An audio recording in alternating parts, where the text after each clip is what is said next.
नमस्कार दोस्तों। आज हम बात करने जा रहे हैं मुथूट फाइनेंस के बारे में। मुथूट फाइनेंस ऑलमोस्ट 84% स्टॉक बढ़ गया है पिछले एक साल में, जबरदस्त रिटर्न दिया है। तो बात करते हैं डिटेल में, बाय सेल या होल्ड क्या करना चाहिए। आपके कोई क्वेश्चन है तो कमेंट बॉक्स में जरूर डालिएगा, आई डू आंसर दैट। तो मुथूट फाइनेंस की बात करते हैं तो मुथूट फाइनेंस, जैसे मैंने बोला, एक साल का रिटर्न जबरदस्त रहा है। ये देखिए किस तरह से ये स्टॉक भागा है।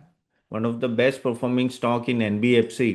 और उसका रीजन आपको भी पता है कि 89% इनका जो होता है वो गोल्ड फाइनेंसिंग होता है। अगर आप यहाँ देखेंगे तो मैं जस्ट आपको बताता हूँ, या 88% ऑलमोस्ट गोल्ड लोन होते हैं। और गोल्ड की कीमत हमें पता है किस तरह से बढ़ गई है। तो जब गोल्ड की कीमत बढ़ती है तो इनकी कोलेटरल, कहते हैं ना, उनकी वैल्यू बढ़ जाती है। तो वो बेसिकली ज़्यादा लोन दे सकते हैं आगे जाके, क्योंकि एलपीवी भी बढ़ा दिया है। लैंड पर वो क्या होता है कि लोन पर वैल्यू की जो बात करते हैं हम लोग ना, कि भाई जितना गोल्ड है उसके सामने आप कितना लोन दे सकते हैं। तो वो भी पहले आई थिंक इट वॉज 68-69, अभी 75% हो गया है। L T V, sorry, not LPV. So LTV के बढ़ने की वजह से भी ये फायदा इनको हो रहा है कि अपने आप ही लोन वो ज़्यादा दे सकते हैं। तो अगर आप देखें तो इनकी प्रॉफिटेबिलिटी बहुत अच्छा है। कि अगर आप यहाँ देखें तो नो ऑलमोस्ट यहाँ देखते हैं कि सेल्स ग्रोथ भी नो 18% रहा है, कंपोनेंट ग्रोथ 10%, डिसेंट था। लेकिन इस साल से आप देखें क्या ग्रोथ हुआ है। रीज़न वही है कि नो गोल्ड लोन क्योंकि बढ़ चुके हैं अब, क्योंकि मैक्सिमम वो लोन गोल्ड लोन देते तो इनको और फायदा हो रहा है। लेकिन हाँ, अगर आप बोलोगे तो वैल्यूएशन बढ़ा है, तो भाई वैल्यूएशन भी बढ़ गया है। तो वही है कि अगर आप देखें वैल्यूएशन की, मैं अगर बात करूँ, इसमें आपको है ना प्राइस टू बुक वैल्यू देखना पड़ता है नॉर्मली। आप देखिए 4.6 पहुंच गया है। ये अगर हम लोग जुलाई 23 में ये 2 था। एवरेज इसका है ना 2.4 के 2.5 के आसपास है। तो वो ऑलरेडी वैल्यूएशन बढ़ गया, लेकिन क्या यहाँ से बढ़ेगा?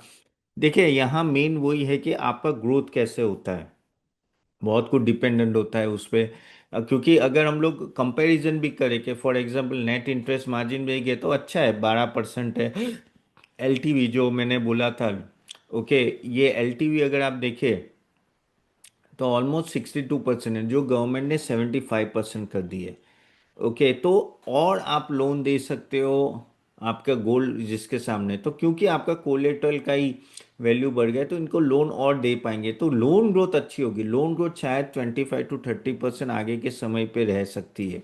कॉस्ट ऑफ बोरोइंग देखिए तो cost of borrowing on a higher side है, 8.8%, थोड़ी हाई है। लेकिन एनबीएफसी होती है तो क्या होता है कि हमेशा इनकी कॉस्ट ऑफ बोरोइंग ज़्यादा ही रहती है, क्योंकि वो इंस्टीट्यूशन और बैंक से लेते हैं।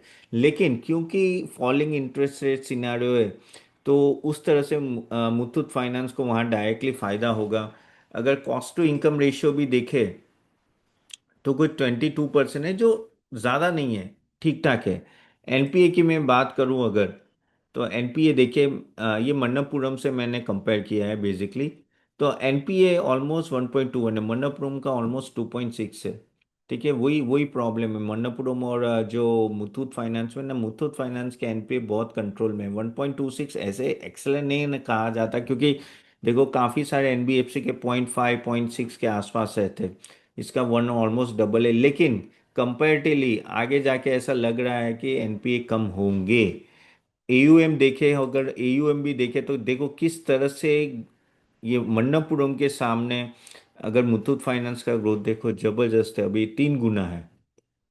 मन्नपुरम में पिछले इश्यूज भी काफी हुए थे। तो अगर ये सब एंगल देखे तो at the end of the day लग रहा है कि भाई नो, कंपनी एक अच्छी सिचुएशन है। ठीक है, इवन येल्ड और एडवांसेस ऑलमोस्ट 20% है।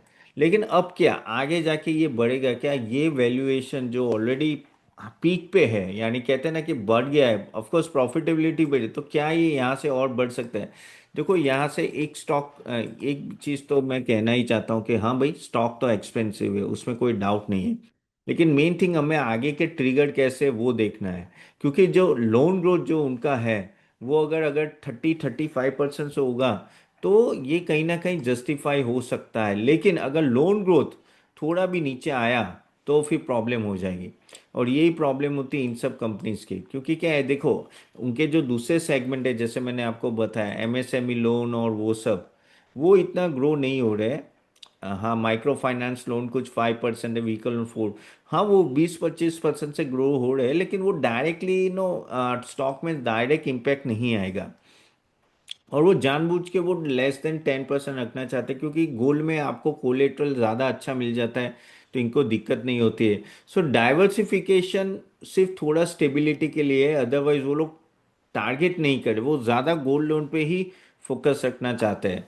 ठीक है, तो वही आपको थोड़ा ध्यान में रखना पड़ेगा। और आगे जाके भी मुझे ऐसा लग रहा है कि नो, ये काफ़ी हद तक अपने ब्रांचेस बढ़ेंगे। देखो, नॉर्मली ब्रांचेस बढ़ाते हो तो आपका लोन बढ़ता है, लेकिन अभी फायदा यही हुआ है ना, क्या हुआ है कि देखो, आप समझो, जैसे आपने कोई गोल्ड लोन लिया है, गोल्ड लोन लिया है तो पहले उसका 60% आपने गोल्ड लोन लिया था। अभी गवर्नमेंट ने क्या बोल दिया कि आप 75% तक आपका लोन दे सकते हो, आपके गोल्ड जो आप कोलेटरल रखते हो।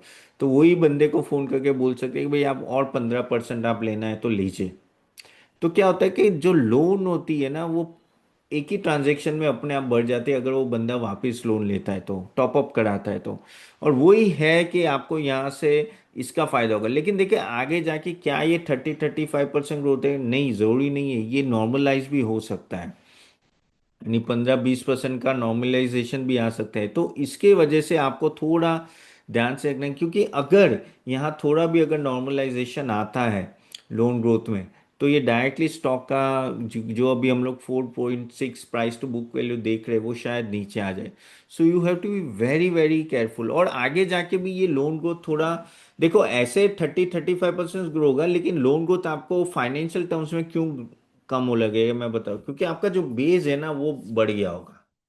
करेक्ट, क्योंकि अगर आप समझो कि आपने ऑलरेडी लोन ग्रोथ इस साल भी 30% है, तो नेक्स्ट साल आज के बेस पे गिना जाएगा। अभी क्या हो रहा है, 30-35%, क्योंकि पुराना बेस इतना लो था, तो वहां आपको 30-35% देखेगा, आगे हमें 18-20% देख सकता है। तो यहाँ वो एक दिक्कत आ सकती है जो आपको थोड़ा ध्यान में रखना पड़ेगा, क्योंकि at the end of the day it's a game of valuation. Valuation अगर ठीक ठाक है तो फिर प्रॉब्लम नहीं है। तो प्रॉब्लम बाकी, अगर आप कंपनी की ऑपरेशंस देखें, जिस तरह से वो प्रोग्रेस करे, जिस तरह से वो एक्सपेंड कर रहे हैं, उसमें कोई डाउट नहीं है। The main thing is expectation काफ़ी हाई है ऐसी कंपनी के बैंक की, कॉन्स्टेंटली डिलीवर कर पाए अपना लोन ग्रोथ, तो वही आपको ध्यान में रखना पड़ेगा। लेकिन ये कैटेगरी में आ गए जहाँ चांसेस है। देखो, गोल्ड, अभी देखो, अंडरलाइन एसेट की बात करें तो गोल्ड, ऑफ कोर्स, गोल्ड लग तो रहा है कि यहाँ से नो और स्ट्रांग ही होगा, और कोई प्रॉब्लम नहीं आनी चाहिए। और अगर हम लोग जीडीपी की बात करें तो वहाँ भी रिकवरी आ रही है। गोल्ड ऐसी एक चीज़ है जो आपके घर में होती है, आप कभी भी जाके उसको सामने रख के कोलेटरल लेके आप लोन ले सकते हो, तो वो बहुत ही ईजी हो जाता है। करेक्ट। तो ये चीज़ के वजह से अभी एक्सेप्टेंस, पहले क्या होता, गोल्ड लोन लोग कम लेते, अभी एक्सेप्टेंस उसका बढ़ गया है, तो उसकी वजह से इस कंपनी को आगे जाके फायदा हो सकता है। इसलिए मुझे लग रहा है कि ग्रोथ रहेगा, उसमें कोई डाउट नहीं है, लेकिन हमें एनपीएस कंट्रोल में होंगे तो फिर ये वैल्यूएशन भी मेंटेन होगा। फिर क्या होगा, एक नॉर्मल ग्रोथ यहाँ से दिखेगा, क्योंकि 84% बढ़ गया है, अगर 3 साल में 53% बढ़ गया है, CAGR की बात कर रहा हूँ। तो I think no, one has to be little bit careful जब अगर आप इसमें इन्वेस्ट करते हो। अगेन गाइस, यहाँ जो भी बात करते हैं सिर्फ इंफॉर्मेशन के लिए, कोई इन्वेस्टमेंट नहीं है, इन्वेस्टमेंट एडवाइस नहीं है, ये मेरे पास नहीं है। हाँ, हमारे स्टॉक, हमारे क्लाइंट के पास हो सके, या तो रिकमेंडेशन, या तो स्मॉल केस या पोर्टफोलियो में हो सकते हैं। और अगर आप हमारे पैकेज का फ़ायदा उठाना चाहते हैं तो यहाँ नीचे कमेंट बॉक्स में हमने लिंक दिए, वो ज़रूर यूज़ कीजिए, उसमें कूपन कोड भी दिया है। तो चलिए, यहाँ तक रखते हैं गाइस, अपने फाइनेंशियल एडवाइजर को पूछ के इन्वेस्ट कीजिएगा। कंपनी अच्छी है, लेकिन वही बोल रहा हूँ कि सस्टेनेबल लोन ग्रोथ होना चाहिए अगर ये कंपनी को सस्टेन करना है। So thank you very much guys for joining, और मैं आपको नेक्स्ट टाइम मिलता हूँ। आपके कोई क्वेश्चन है कमेंट बॉक्स से जरूर आएगा। See you then, bye bye.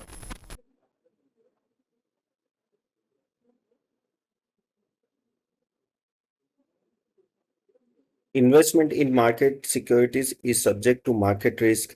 Read all the documents carefully before investing.